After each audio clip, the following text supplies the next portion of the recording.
best way to travel, I would say, is make sure that you have, like, you can save as much money as you can. Don't just rush into traveling, save up the money. The best advice for someone wanting to travel in their life would probably be to set a year or two after school to just work full-time and work as much as you can and earn as much money as you can, spend as little as possible so that you can save up the amount of money that you want. My number one travelling tip would just be to travel. If you get the opportunity to travel, do it. I love it. Bring a towel. I always forget to bring a towel, so bring a towel, that's important.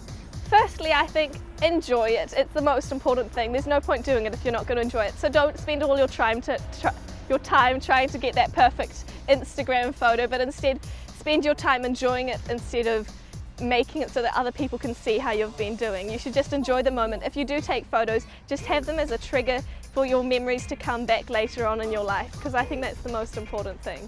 Honestly, the biggest thing is wash your hands if you go overseas, because I went to Abu Dhabi at the start of this year and got violently ill because I did not wash my hands enough. And it's not that it's a dirty place, it's a very clean and modern place, but because there are bugs over there that a New Zealander system might not be able to cope with, you get sick really easily, so wash your hands for the love of God.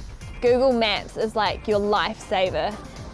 You can, most of the time when I'm somewhere different, I've just got my phone out, like just on Google Maps trying to get places. So if you have a smartphone, use Google Maps, because no one wants to walk around with like a giant map. While you're doing it, I think the biggest thing is not to experience a culture through a camera lens.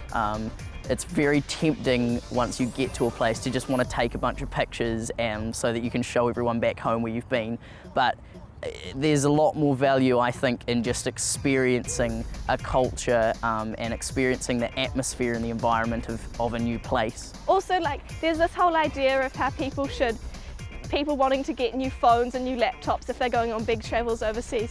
But depending on where you're going, this isn't such maybe a good idea, because firstly, you want to have technology and things that you're used to using, and so this way you'll be more comfortable using it. And secondly, you don't want to look like a real tourist, because it makes you more likely to get pickpocketed and things.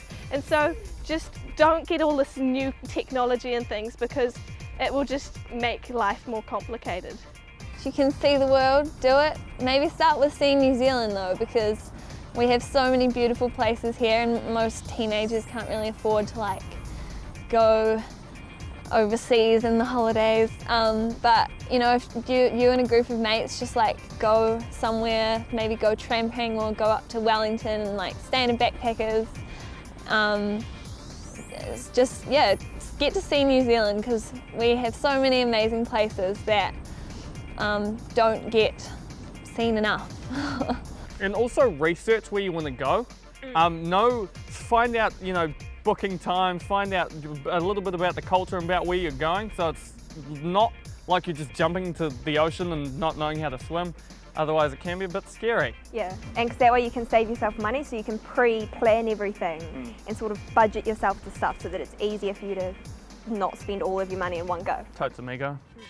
If you want to see more interesting videos about Kiwi teenage life, tune into Engage.tv or subscribe to our channel.